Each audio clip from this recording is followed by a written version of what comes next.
Hello students, मैं हूं doctor Manoj Pahuja, आपका मेडिकल एंट्री टेस्ट इंस्ट्रक्टर। उम्मीद करता हूं आप ठीक ठाक होंगे और अच्छे तरीके से टेस्ट की प्रिपरेशन कर रहे होंगे। आइए आज का क्वेश्चन क्रैक कर लेते हैं।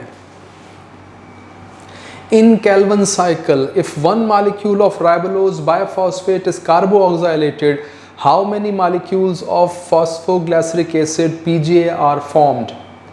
सवाल में पूछा जा रहा है कि कैल्विन साइकिल, जिसे हम डार्क रिएक्शन भी कहते हैं, अगर उसमें एक मॉलिक्यूल, गौर से आपने ज़रूर देखना है कितने मॉलिक्यूल्स की बात हो रही है। अगर राइबुलोज बायोफॉस्फेट का एक मॉलिक्यूल कार्बोऑक्सिलेट हो रहा है, यानी उसमें कार्बन डाइऑक्साइड को ऐड किया जा रहा है, तो कितने मॉलिक्यूल्स पीजीए के बनेंगे।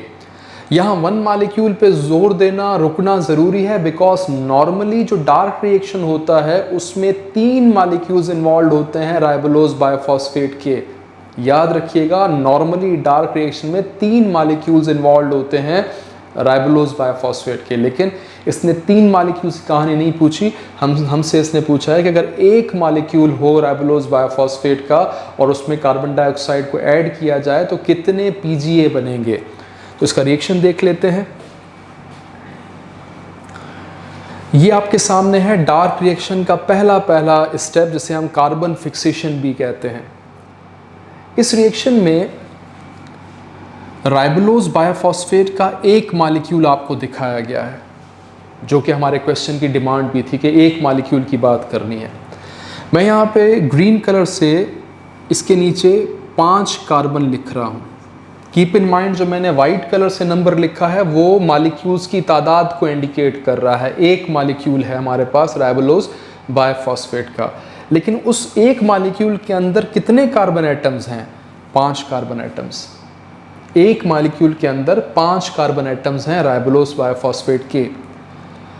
कार्बन डाइऑक्साइड इसमें ऐड किया जा रहा है रुबिस्को एंजाइम की मौजूदगी में। कार्बन डाइऑक्साइड के पास एक कार्बन एटम है, मॉलिक्यूल भी इसका एक है और उसके अंदर कार्बन एटम भी एक है। एक कार्बन डाइऑक्साइड में एक कार्बन। अब इनका हो रहा है मिलाप।